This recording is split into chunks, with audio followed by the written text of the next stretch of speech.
Yang terhormat Ketua Dewan Pembina Yayasan Amal Insya Mulia Bapak Omidi SPD, yang kami hormati Bapak Cahyadi Takaryawan SSI APT yang sudah hadir pada kesempatan pagi hari ini, kepada yang kami hormati Ibu Puji Astuti SPD selaku Direktur Gizi Poinda Info, kemudian yang kami hormati pula Bapak Ibu orang tua maupun wali dari siswa-siswi yang bersekolah di Yayasan Amal Insya Mulia yang sangat kami hormati pula. Alhamdulillahirabbil alamin. Salam sejahtera, salam bahagia untuk kita semua pagi hari ini bisa berkumpul di tempat ini. Alhamdulillahirabbil alamin. Wassalatu wassalamu ala asrofil anbiya'i wal mursalin sayyidina Muhammadin wa ala alihi wa ashabihi ajma'in, amma ba'du. Bapak Ibu hadirin semuanya, pada pagi hari ini alhamdulillah sudah hadir bersama kita pembicara kita pagi hari ini dalam studio general Sekolah Orang Tua, dan kali ini membawa tema yaitu kompak dalam mendidik anak. Nah, Bapak Ibu sekalian, sebelumnya nanti akan saya bacakan terlebih dahulu ya kurikulum pembicara kita pada pagi hari ini. Sebelumnya sudah siap semua ya Bapak Ibu semuanya ya, suaranya masih rame ya. Oke, untuk pembicara kita pagi hari ini, beliau adalah Bapak Cahyadi Takaryawan SSI APT atau biasa dipanggil Ustadz Cah atau Pak Cah gitu ya. Beliau lahir di Karanganyar 11 Desember 1965. Kemudian istri beliau adalah Ibu Ida Nurlaila dengan 3 anak perempuan dan 3 anak laki-laki ya. Putra beliau 6 gitu ya. Alamatnya di Yogyakarta. Masya Allah, ini untuk pendidikan beliau ini di Fakultas Farmasi UGM. Kemudian pendidikan profesi apoteker UGM, program pendidikan reguler angkatan 45 Lemhanas RI tahun 2010 dan kursus konselor keluarga. Kemudian aktivitas organisasi beliau banyak sekali ya Bapak Ibu semuanya. Beliau aktif di sebagai penulis buku ya, sebagai senior editor PT Era Adicitra Intermedia. Beliau juga konselor dan trainer di Jogja Family Center, kemudian konsultan ketahanan keluarga di Rumah Keluarga Indonesia atau RKI, kemudian pengasuh pengajian Permata, founder Sekolah Ayah Yogyakarta, founder Sekolah Ibu Yogyakarta, pengasuh kelas Wonderful Family, pengasuh sekolah nikah, pengasuh kelas menulis online, komisaris utama PT Wonderful Trainer Indonesia, dan pembimbing Wonderful Umroh.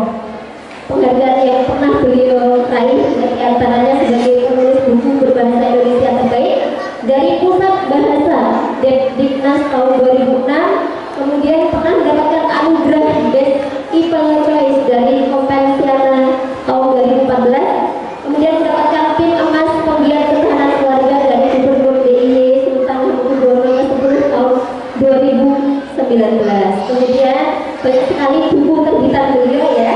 Di antaranya adalah Pernik-pernik Rumah Tangga Islami, kemudian ada Cinta Menghiasi Rumah Tangga Kita, kemudian ada beberapa paket buku Wonderful ya, ada Wonderful Marriage, Wonderful Journey, Wonderful Family, Wonderful Husband, Wonderful Wife, Wonderful Couple, Wonderful Love, Wonderful Parent, Wonderful Mertua dan Menantu, dan lebih dari 70 judul buku yang lainnya. Bapak Ibu bisa melihat atau mau pesan boleh ya untuk display buku-buku Bapak Cahyadi Takaryawan ada di stand depan ya. Nanti bisa menghubungi panitia jika menghendaki ya. Luar biasa, banyak sekali karya beliau yang bisa kita nikmati. Oke, baiklah. Untuk itu mohon berkenan kepada Bapak Cahyadi Takaryawan untuk hadir menempatkan diri di mimbar ini. Berikan aplaus yang meriah Bapak Ibu.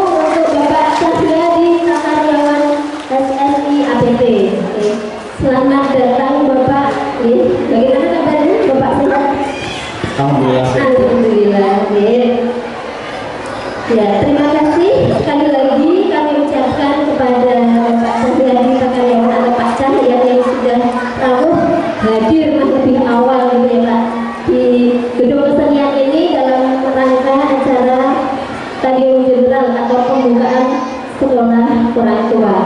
Untuk sekolah orang tua ini insya Allah akan kita agendakan dalam tahun ajaran baru 2023-2024 ini selama kurang lebih 8 kali pertemuan Bapak, dan insya Allah akan diakhiri dengan prosesi wisuda. Dan ini adalah momen pembukaan atau stadium general dari acara sekolah orang tua. Dan kami berikan apresiasi yang luar biasa ya untuk Bapak Ibu wali orang tua yang berkenan untuk hadir dan memenuhi undangan kami dan memeriahkan acara stadium general ini di Gedung Kesenian pagi hari ini. Bapak Cahyadi Pak Karyawan, untuk nanti tema yang akan kita angkat adalah memupuk pendidik anak Bapak Gis, karena pengalaman beliau yang luar biasa ya, dengan aktivitas mendampingi ya sebagai konselor maupun pendamping keluarga untuk hal-hal terkait dengan parenting ya Bapak Ibu Bapak ya. Bapak Ibu hadirin semuanya, sebelumnya akan saya awali bahwa keluarga adalah fondasi dari sebuah bangsa. Jadi kualitas keluarga itu sangat menentukan bagaimana kualitas atau keberlangsungan sebuah bangsa atau negara. Dan di dalam keluarga itu ada ayah, bunda, dan anggota keluarga yang lain. Yang di situ adalah ada peran ya, peran keluarga yang menentukan bagaimana perkembangan atau pengasuhan di dalam keluarga itu.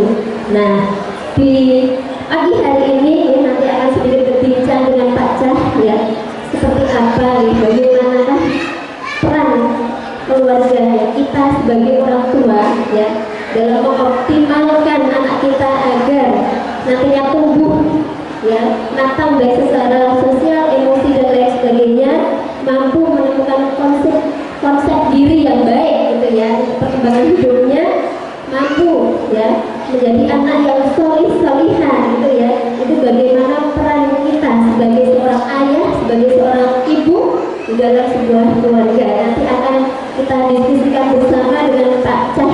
Jadi ya tentu saja itu butuh kerjasama nih ayah bunda, butuh kolaborasi ya, kolaborasi atau sinergitas ya antara anggota-anggota keluarga di dalam keluarga itu sendiri. Nanti akan kita kupas bersama Pak Cah ya. Terus terkait juga Bapak, bagaimana ikhtiar-ikhtiar kita ataupun bekal apa yang harus kita miliki ya sebagai orang tua ya untuk membersamai dan mendampingi mereka agar menjadi generasi-generasi yang lebih baik ya daripada kita sebagai orang tua.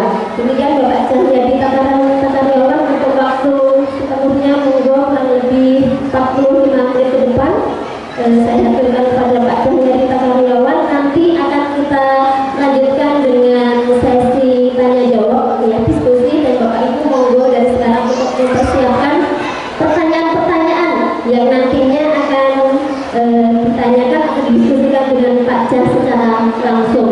Monggo Bapak Ibu, terima kasih, dipersilahkan Pak Cah untuk menyampaikan uraiannya. Ya, teman-teman, izin berdiri ya.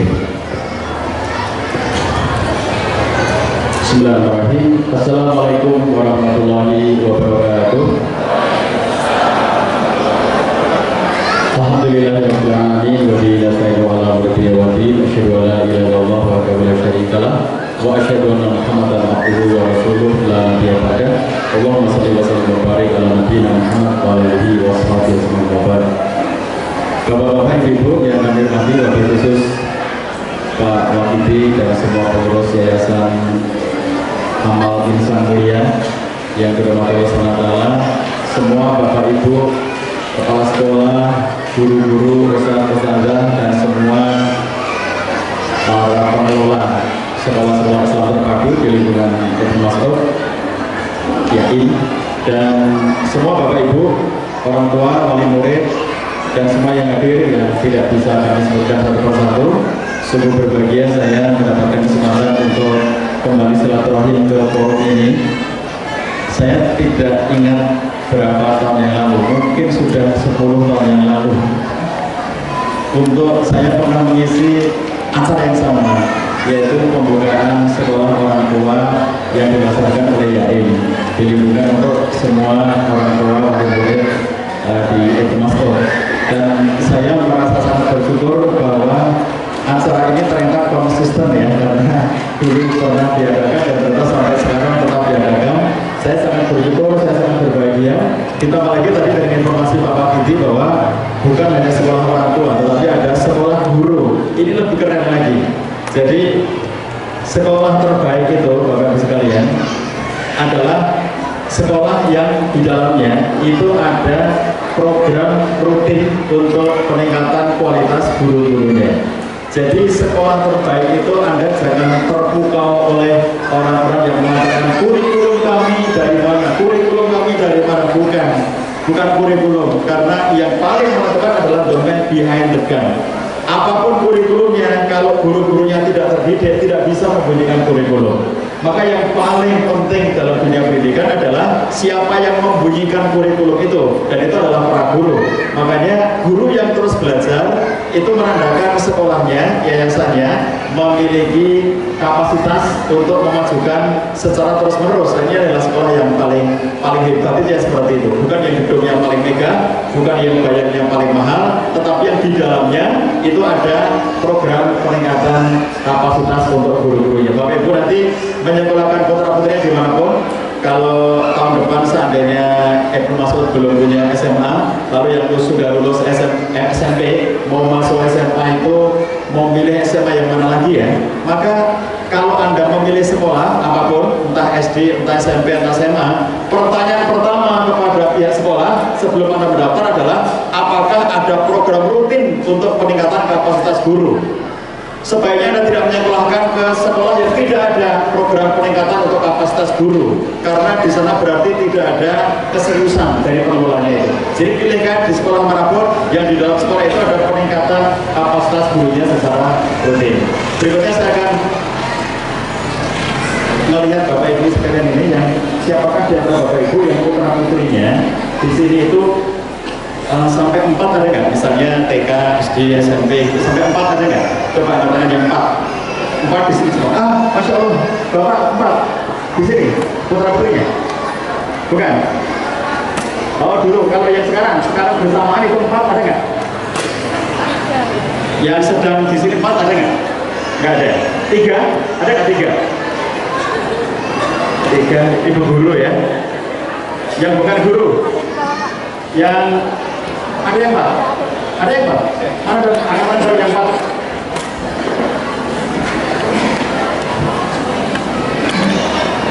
Ibu? Oh 3, yang 4 ada nggak yang 4? Nggak ada? 4? Oh enggak, yang masih bareng di sini? Nggak ada? Yang 3 yang masih di sini 3 ada? Nggak ada juga? Yang bareng-bareng 3 nggak ada? SD ada? Yang mana Ibu? Coba angkat tangan. TK, SD, SMP misalnya, atau TK lalu 2 SD ada? SD 2 sampai 1. Ibu, boleh satu dong Bu? Boleh saya beri hadiah? Berkenan nggak dapat hadiah dari saya?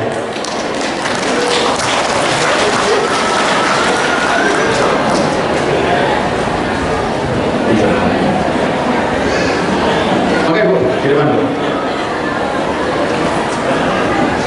Maka Ibu boleh kenalan Ibu siapa namanya? Panggilannya?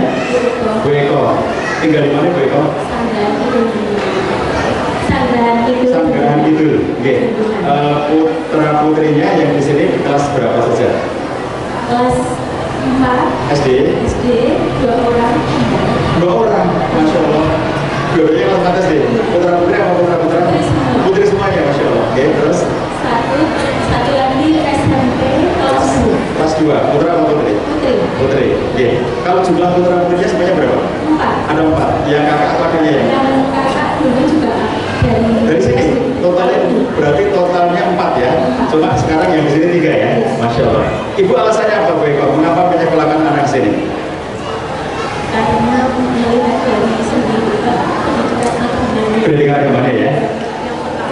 Bagi Ibu yang paling berkesan dari pendidikan di sini apa? Sehingga putra putrinya di sini semua. Yang paling mengesankan apa selain pendidikan agama? karakternya. Iya, Masya Allah. Bu Eko nanti ingatkan saya untuk saya memberikan hadiah. Nanti setelah selesai acara jangan pulang dulu ya. Nanti akan saya berikan hadiah spesial untuk Ibu ya. Maka silakan duduk kembali Ibu. Matur nuwun, mudah-mudahan program berjalan soleh dan sempurna. Itu namanya orang tua fanatik gitu ya Pak. Pak Wakiti. Ya, namanya di sini semuanya 4 dan sekarang masih 3 di sini. Masya Allah, luar biasa. Bapak-Bapak sekalian, di dalam proses kita membentuk anak-anak kita, membentuk karakter anak kita, mendidik anak kita, ini ada tema yang sangat menarik yaitu kompak mendidik anak. Nah, Bapak-Bapak sekalian, kompak itu harus kita berikan batasan ya, karena kalau sekedar kita ingin kompak nanti itu belum selesai. Kenapa belum selesai? Ambil contoh keluarga dalam Quran, keluarga yang diceritakan dalam Quran yang kompak. Cinta Bapak Ibu. Contoh keluarga dalam Quran, keluarga yang kompak dalam Quran itu contohnya siapa? Cinta Bapak Ibu. Contohnya? Halo? Ibrahim. Siapa lagi? Siapa lagi yang keluarga kompak? Cinta? Cinta Bu? Cinta Pak? Hah? Abu Muhammad. Siapa lagi? Siapa lagi yang diceritakan dalam Quran keluarga kompak? Cinta? Ali Imran, kita mulai.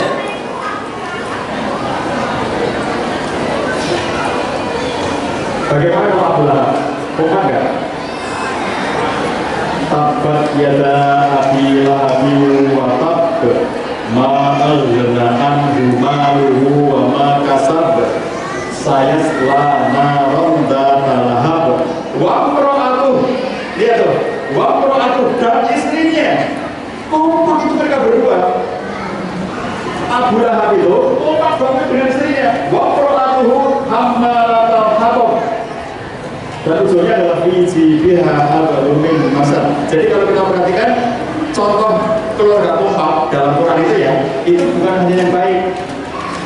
Nabi Ibrahim baik, Ali Imran baik, Luqman baik, Nabi Muhammad jelas paling baik. Tetapi ada juga keluarga kompak dalam Quran yang kompak dalam kejahatan dan kompak dua-duanya telah masuk neraka. Yang digambarkan kalau dua-duanya telah itu besok akan masuk neraka. Jadi kompak dunia akhirat. Abdul Lahab itu kompak dunia akhirat, tapi kompak dalam keburukan, kompak dalam pengingkaran terhadap kenabian Nabi Muhammad SAW. Jadi cita-cita kita tidak hanya menjadi orang tua kompak, ya. Kompak dalam kebaikan, kompak dalam ketaatan, kompak dalam keimanan, kompak dalam ketakwaan kepada Allah SWT. Mudah-mudahan kita semuanya di sini yang hadir menjadi keluarga-keluarga yang kompak dalam ketaatan, yang kelak di hadapan Allah SWT. Kita semuanya mendengarkan seruan Allah SWT, udkhulul jannah, masuklah kalian semuanya ke dalam surga, kata Allah SWT. Siapa ya Allah yang engkau masukkan itu? Antum, kata Allah, antum, kamu, wa azwajukum, dan pasangan-pasangan hidup kamu, tuh baru kalau kamu akan digembirakan. Udkhulul jannata antum wa azwajukum tuh baru, masuklah kalian semuanya dan beserta pasangan-pasangan hidup kalian. Kalau Ibnu Katsir mengatakan wa azwajukum, itu bukan hanya suami, bukan hanya istri, tetapi juga orang tua kita, tetapi juga anak kita, bahkan menurut tafsir Al-Qurtubi termasuk teman-teman dekat kita. Jadi yang diseru oleh Allah SWT untuk masuk ke dalam surga itu bukan hanya orang yang beriman, tapi istrinya, suaminya, orang tuanya, anaknya, cucunya, menantunya, dan orang-orang yang dekat dengannya. Itu yang dimaksud dengan wa azwajukum. Kenapa tuh baru? Udkhulul jannata antum wa azwajukum tuh baru. Kenapa tuh baru? Ada kata-kata kamu akan dibahagiakan, kamu akan digembirakan di surga itu. Bapak Ibu sekalian, Allah itu tahu banget ya, Allah itu maha tahu bahwa kalian semuanya, kita semuanya hidup di dunia ini capek. Kita hidup di dunia ini lelah, ngurusi anak capek, mencari maisha penghidupan capek, ngurusi berbagai macam urusan kita capek, ngurusi suami capek, ngurusi istri capek. Kenapa yang ngurusi istri capek? Cerewetnya bukan main. Kenapa ngurusi suami capek? Nggak jelas maksudnya. Kenapa ngurusi anak capek? Karena susah diatur. Jadi Allah tahu susah banget hidup di dunia ini. Allah tahu bahwa tidak gampang bagi seorang istri itu ngobrol, nyaman dengan suaminya, Allah tahu. Ini bukan perbuatan saya lah ya. Allah tahu bahwa tidak gampang bagi para suami itu menasihati istrinya. Sampai Imam Al-Ghazali mengatakan di antara ujian para wali adalah menghadapi kecerewatan istrinya. Siapa bapak-bapak yang istrinya cerewet? Anda adalah para wali Allah, luar biasa. Ujiannya para wali Allah itu kecerewatan istri. Jadi sampai harta para wali Allah itu mereka pun tidak gampang untuk menasihati anaknya, istrinya. Kata Kiai Anwar Zaid, siapa fansnya Anwar Zaid di sini? Yang kulwele ya gitu tuh. Kata Kiai Anwar Zaid, Kiai endi sing iso ndalini bojone, aku tak ngaji karo dheweke, kata beliau kan. Jadi seorang kiai juga diuji dengan istrinya. Syekh Abu Muhammad Al-Qayrawani, seorang ulama karismatik, ilmunya luas, zahid, alim, muridnya banyak. Ujian bagi beliau adalah istrinya berakhlak buruk, istrinya tidak memiliki adab, suka jelek-jelekan suami di depan orang lain, suka jelek-jelekan suami di depan murid-muridnya. Jadi santri-santrinya yang datang kepada Syekh Abu Muhammad Al-Qayrawani itu jadi gak nyaman. Aku belajar kepada engkau ya Syekh, ilmu luas, kami suka menjadi murid kamu, tapi kami gak nyaman dengan sikap istri kamu yang suka jelek-jelekin kamu di depan murid-muridnya. Makanya ada doa kalau Bapak Ibu belajar di pesantren itu, ada doa yang kita panjatkan, kita baca kepada Allah SWT agar kita itu gitu kan ya betul ya. Bapak Ibu kalau nanti kurang jelas suara saya ngomong ya, biar saya tahu bahwa suara saya nggak jelas. Bapak Ibu yang di belakang kalau nggak jelas masa suaranya gitu, itu nanti biar saya tahu kalau itu nggak jelas ya. Dan kalau saya sudah dekatkan begini tetap nggak jelas, nanti Bapak Ibu langsung ya, sehingga jelas itu. Maaf ya Bapak Ibu kalau tadi kurang jelas. Baik Bapak Ibu sekalian, jadi kalau kita perhatikan Syekh Abu Muhammad Al-Qayrawani itu ketika murid-muridnya datang dan mengatakan, Syekh, kenapa kamu tidak ceraikan saja istrimu? Kamu orang yang kami hormati. Kenapa istri kamu itu perangnya buruk kayak begitu? Suka jelek-jelekan kamu di depan murid-murid kamu. Kenapa tidak kamu ceraikan saja? Masih banyak perempuan-perempuan solihah dari Kulon Progo yang siap untuk menjadi istri kamu, yang lebih cocok menemani kamu. Kenapa tidak kamu ceraikan saja dia? Dan apa jawabannya beliau? Kata Syekh Abu Muhammad Al-Qayrawani, kata dia, alhamdulillah, aku dikaruniai kesehatan oleh Allah, aku diberikan ilmu yang banyak oleh Allah, aku diberikan rezeki oleh Allah, aku diberikan murid ngaji yang banyak. Semuanya adalah nikmat dari Allah. Alhamdulillah, aku mendapatkan itu semuanya. Adapun istriku yang cerewet itu, yang akhlaknya buruk itu, aku anggap itu adalah hukuman Allah atas semua kelemahan-kelemahanku dalam beragama. Kalau aku menceraikannya, kata dia, kalau aku menceraikan dia, aku takut bahwa Allah memberikan hukuman yang jauh lebih berat kepada aku, yang aku tidak kuat lagi untuk menanggungnya. Nenek di senani bojone biasa Pak Nea itu ya. Apa sekalian bapak-bapak di rumah istrinya? Tinggal di kamar kopi ya Pak ya. Jadi nengok di ceramai bojone mulai kita cerai, ternyata Gusti Allah memberikan hukuman yang jauh lebih berat kepada aku. Aku kuat meneh. Iki nek mung dino karo bojone. Kalau Pak Cah diajak orang lain, masa jelek orang-orang ngejelekan saya, orang ngomong ya, ngomong pasangan lain gitu. Tapi coba betapa sakitnya orang itu apabila misalnya yang jelekan istrinya, ya enggak? Lebih sakit yang jelekan pasangannya kan dibandingkan kalau yang jelekan orang lain gitu. Kalau ada orang-orang ngomong apa jelek gitu. Tapi kalau istri saya sendiri bilang tiap hari kepada saya, kowe iki elek tenan, kowe iki ora mulu tenan, itu jauh lebih menyakitkan dibandingkan kalau ejekan itu datang dari orang lain. Lah Syekh Abu Muhammad Al-Qayrawani ini seorang guru ulama karismatik. Kita kalau kita di Indonesia disebutnya kiai langitan gitu ya, terus pokoknya kiai sing ngetop gitu, wali-wali Allah sing ngetop gitu. Jadi sebetulnya istrinya kayak makanya dia mengatakan istriku yang jahat itu, yang buruk akhlaknya itu, aku anggap hukuman Allah. Jadi kira-kira ini, aku sabar, bendino, dosaku diampuni karo Gusti Allah. Engko sebenarnya aku ngadep Gusti Allah, wis ora butuh meneh lho, bendino wis disikir karo dosaku. Jadi tak mau gitu, ulang mati dewe. Nah jadi kalau ibu-ibu sekalian ini memilih menjadi apa? Memilih menjadi hukuman bagi suaminya atau memilih menjadi anugerah terindah untuk suaminya? Apa pilihan ibu-ibu sekalian? Anda menjadi hukuman untuk mengurangi dosa suami Anda atau Anda menjadi anugerah terindah bagi suami Anda? Sama dengan bapak-bapak ini, Anda akan memilih menjadi apa di hadapan istri-istri Anda?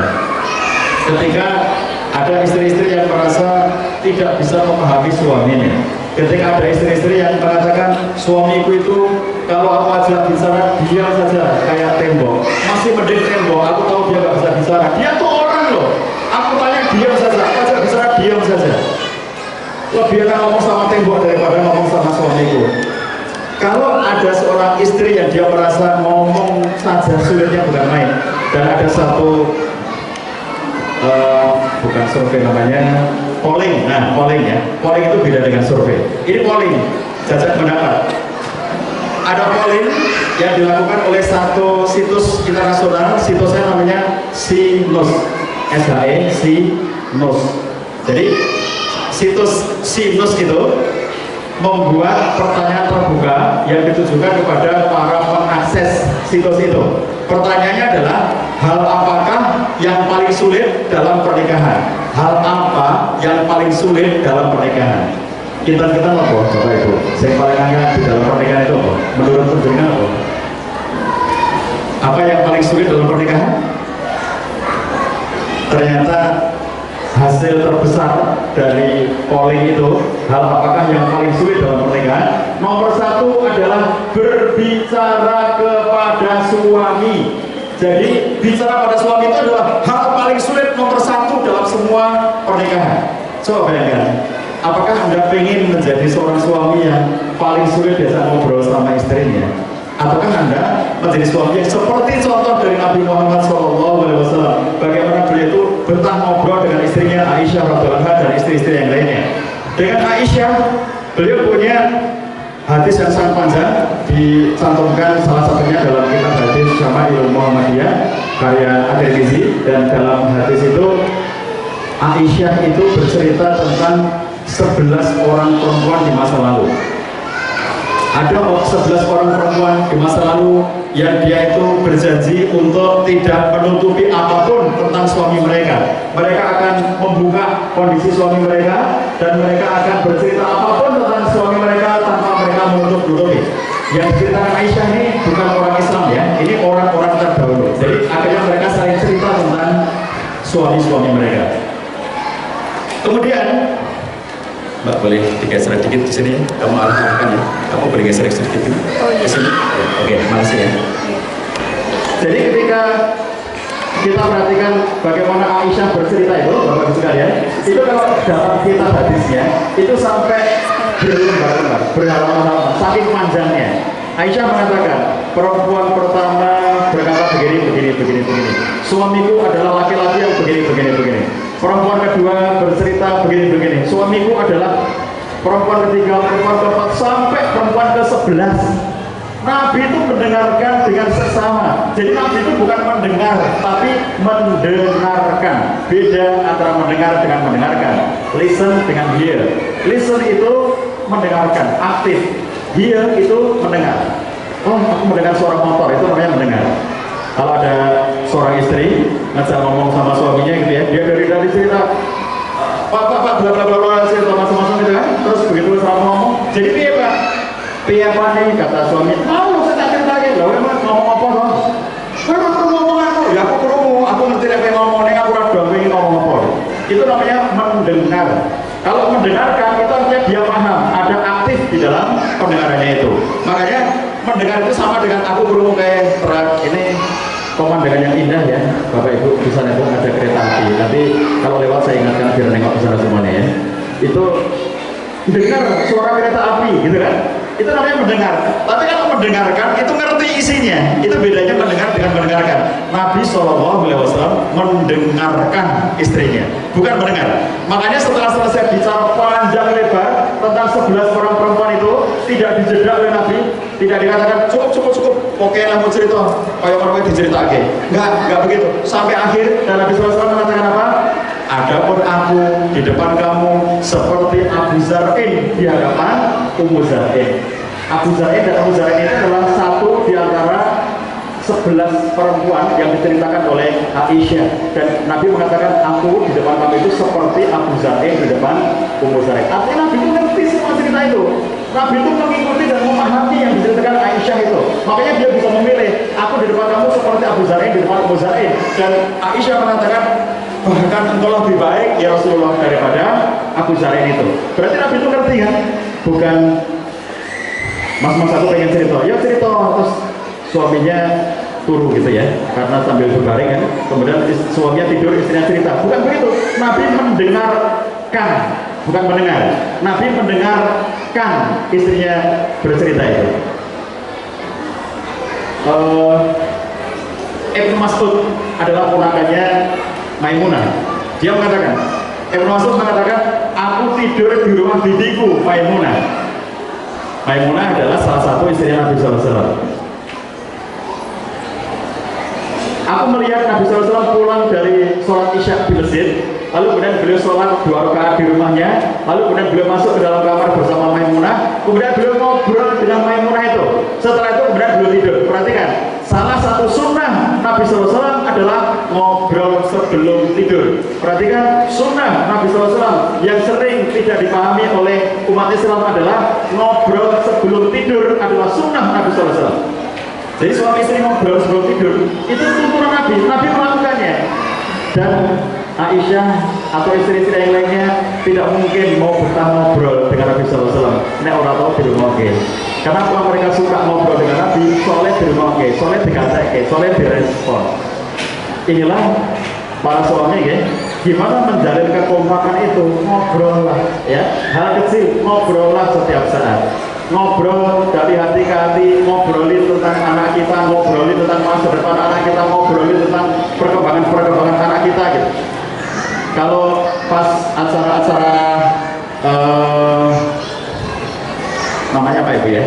Pertemuan orang tua murid dan guru gimana? Sedikit apa? Pertemuan orang tua murid dengan guru? PWMG itu ada ya? Pertemuan orang tua murid dan guru, okay. Misalnya waktu PWMG, terus yang teko ibu Nena, suaminya orang teko PWMG itu, terus kemudian nanti ketika pulang ke rumah itu ngobrol sama suaminya, Mas mau nanggone pertemuan PWMG mu gini gitu ya. Itu diobrolin kayak gitu itu, biar update sing teko istrine tapi suamine ngerti. Nek suatu ketika suami sing teko nang omah ngobrol karo istrine, "Dek, mau isine gini." Itu sesuatu yang kita obrolin. Bagian dari cara untuk menjadi kompak adalah ngobrol antara suami dan istri rutin setiap hari.